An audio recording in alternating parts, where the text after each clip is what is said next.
BTech करने के लिए नो रैंकिंग अवेलेबल, किसी तरह का कोई रैंकिंग बीटेक के लिए नहीं है। तो मुझे तो बिल्कुल भी डेटा नहीं मिला इसके प्लेसमेंट का इससे ज्यादा। For good placement students try for, वाह वही बात आ गई जो अपन हमेशा बोलता है, क्या sir, off campus placement. Hello बच्चों, क्या हालचाल, कैसे हो तुम लोग। Welcome to education ji, how you guys are.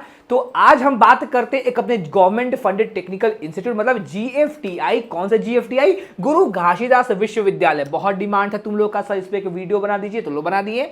और गुरु घासीदास विश्वविद्यालय के बारे में याद रखो, जो मैं तुमको बताऊंगा ना वो एकदम 100% करेक्ट इन्फॉर्मेशन होगा। दूसरी बात ये है कि इसके लिए बहुत सारा डेटा अवेलेबल ही नहीं है, लाइक ना इसके कैंपस के बारे में कुछ डेटा अवेलेबल है, ना कोई डेटा अवेलेबल है इसके प्लेसमेंट के बारे में ढंग से। बात समझ गया ना, मीडियन सैलरी ही दिया हुआ है, हाईएस्ट का, एवरेज का कोई मतलब ऑफिशियल डेटा नहीं अवेलेबल है। बात समझ गया ना, तो गलत तो बताएंगे नहीं, तो नहीं है तो नहीं बताएंगे, ठीक है ना। इसके अलावा इसका कैंपस क्या है, क्या कितना बड़ा है, नो डेटा अवेलेबल।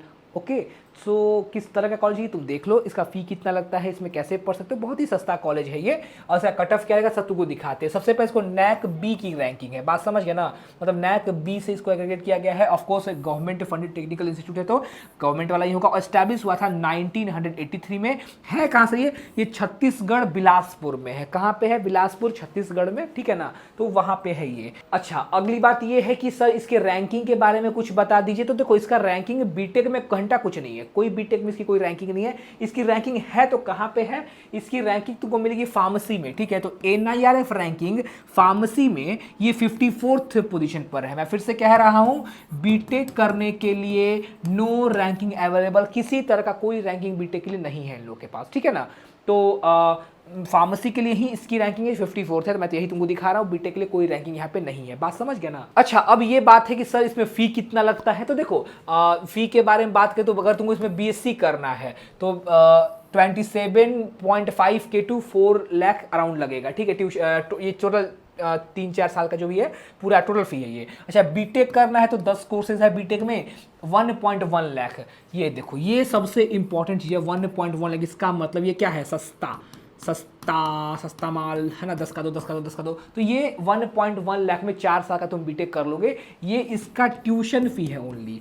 क्या है सर? ये है ट्यूशन फी। अच्छा, ठीक ठीक ठीक ठीक ठीक। अच्छा, अगर तुमको बीए एलएलबी करना है तो you guys can see here 32 के।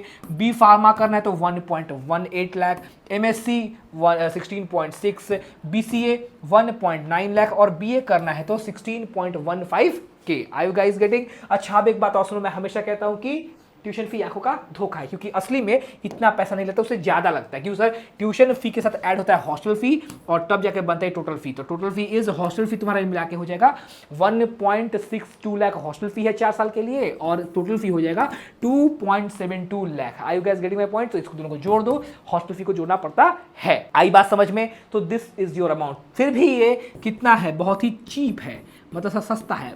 चीप बोलना थोड़ा खराब लगता है ना, हाँ, अफोर्डेबल है, ठीक है ना। दिस इज वेरी अफोर्डेबल, ठीक है। अब सुनो एक बात मेरा, तो इतना अगर अफोर्डेबल, इतना सस्ता, इतना चीप कॉलेज अगर है तो क्या इसका प्लेसमेंट अच्छा है सर? क्या हमें इसमें जाना चाहिए? तो आओ पहले देख लो कि इसकी प्लेसमेंट की क्या कंडीशन है। उससे पहले जरा ये देख लो कि जो बीटेक में कौन कौन से कोर्सेज है इसमें और कितनी सीट्स है। तो अगर तुम बीटेक सिविल इंजीनियरिंग इसमें से कर सकते हो, 60 सीट्स आर अवेलेबल।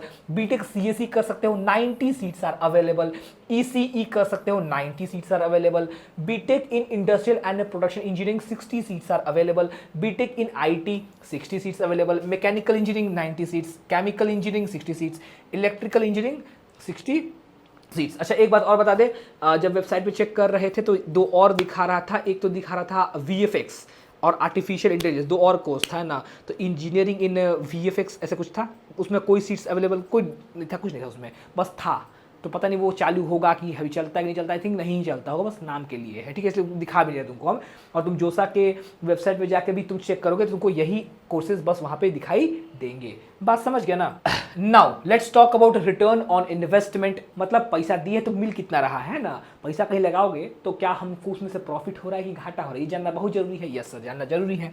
तो देखो 1.1 लाख ट्यूशन फी है और पूरा मिला दो तो भी तुम 3 लाख के अंदर तो अपना तुम बीटेक करिए लोगे 4 साल में, है ना।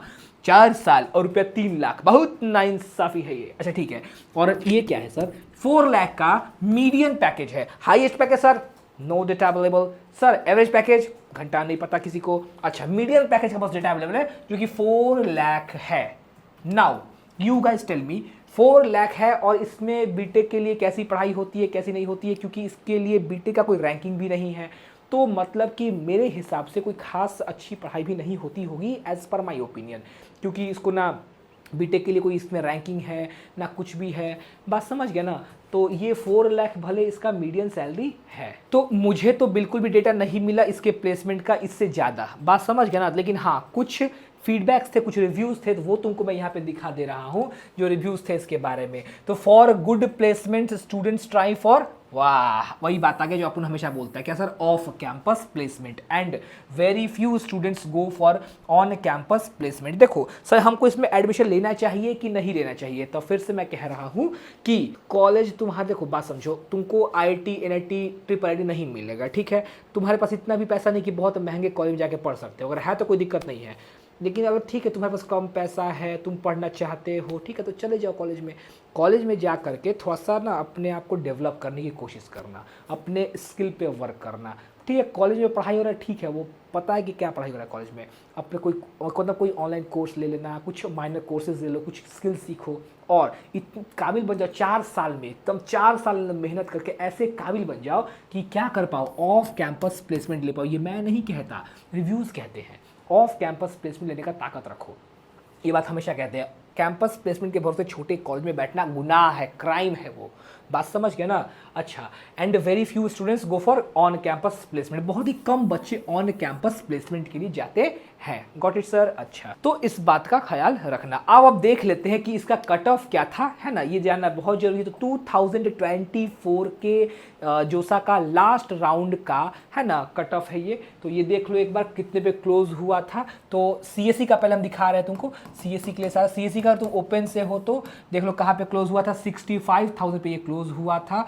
अगर तुम ओपन PWD हो तो 3282 पे क्लोज हुआ था। EWS के लिए 11,000 पे क्लोज हुआ था। OBC नॉन क्रीमी के लिए 23,000, SC के लिए 12,000 एंड ST के लिए 5,891।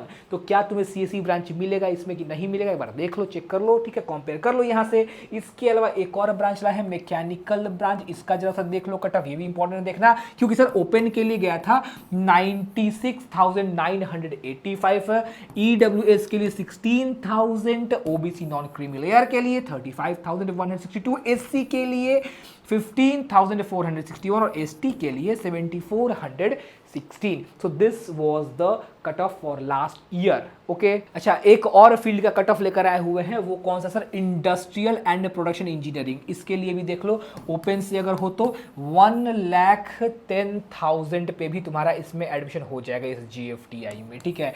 EWS हो तो 18,823, OBC नॉन क्रीमी लेयर के लिए 38,000, SC के लिए जो क्लोज हुआ था 16,913 पे और ST के लिए 7,944 पे क्लोज हुआ था। आई बात समझ में? Yes sir. तो this was all about your what Guru Ghasidas विश्वविद्यालय। इसके बारे में जो भी बातें बताई जा सकती थी, जो तुम्हारे लिए जरूरत थी, वो सब मैंने बता दी, तुमको मैंने समझा दिया। Now it's your life, it's your decision कि तुम्हारा डिसीजन होगा कि तुम इसमें जाना चाहते हो कि नहीं जाना चाहते हो, तुम्हें मिलेगा भी कि नहीं मिलेगा, सब कुछ देख लो। और कभी भी कॉलेज में जा रहे हो, अगर इससे बेहतर कोई प्राइवेट कॉलेज मिल रहा है, थोड़ा पैसा दे सकते हो, ठीक है, अब वो तुम्हारी चॉइस है, बात समझ गया ना। नाउ और अगर किसी कॉलेज के बारे में जाना तो कमेंट कर दो, उस पर भी मैं वीडियो बना दूंगा। मिलते हैं किसी अगले वीडियो में, तब तक के लिए बाय बाय।